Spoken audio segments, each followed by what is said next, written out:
So the only thing you really need is an 1.5 inch long 5/16 fine thread. I believe it's 24 threads per inch bolt. I put a flat washer and a lock washer on there. Everything else was a direct fit as far as the engine goes. Getting it apart,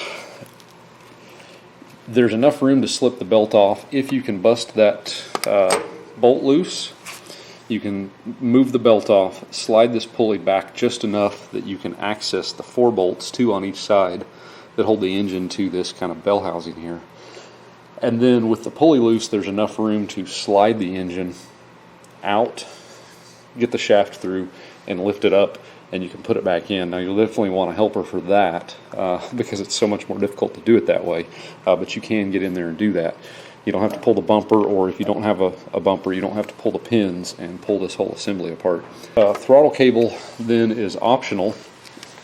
Hooks up pretty easily right here, just with the factory setup, and this is the original throttle cable. I wrapped it around, and I took a piece of plumber's tape or plumber's strap, the perforated metal, it's got holes in it, and this is an old Ford fender bolt that I happen to have on hand. 8mm head, I believe that's an M6 thread.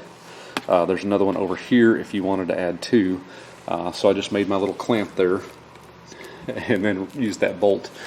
And then the cable's not going to be long enough because the original runs straight down this way on the old engine.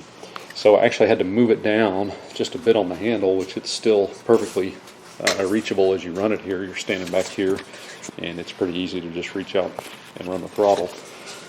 Put the original bolts back in there to plug the holes. That was the original throttle cable mounting location. Had a couple sheet metal screws, ran them down there, and that'll work fine for me. The original cable retention clips work, pop right in place.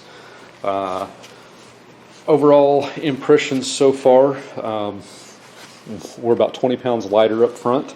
So with the added weight up here of this bumper and the plow mount, it was very front heavy before. And if you got it anywhere near level, it would just heater on over. And now we're rear heavy like we want to be. So I think it's a whole lot better setup. Losing that weight, gaining quite a bit of power. Looking at the specs on the original engine, even though for its day it was pretty good,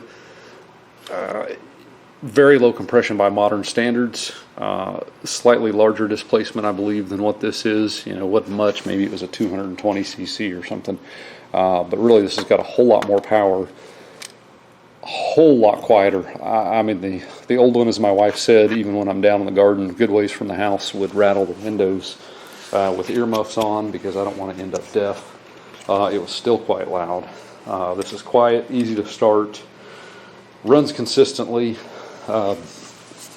Make sure you keep the oil checked. The original did not have a low oil shutoff, and worst case, if this engine dies, I'm out like $110. But I don't want that to happen. But I did go ahead and disconnect the low oil shutoff, put some electrical tape over the exposed connector there so that it doesn't bump around and short it out, shut the engine off. But that is one downside, is you get in there and you're tilling really deep and you get unlevel. It'd be enough to cause that low oil sensor to kill the engine.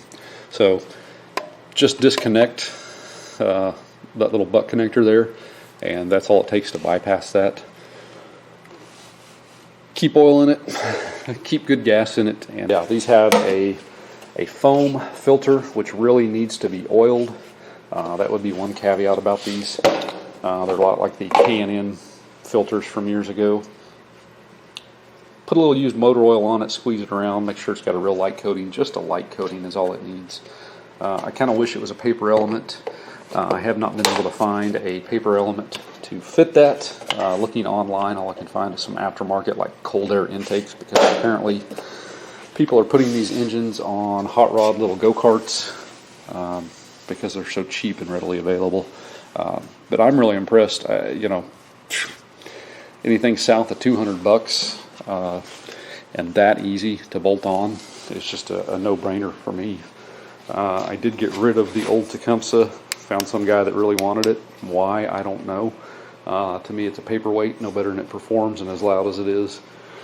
When you compare that this is available for $100, I mean, really, why bother with that old thing? But he wanted it, gave me 40 bucks for it, and I said, yep, it sure is, get it out of here. So thanks for watching. Yeah, I'm pleased as punch with this setup, and should have done it sooner.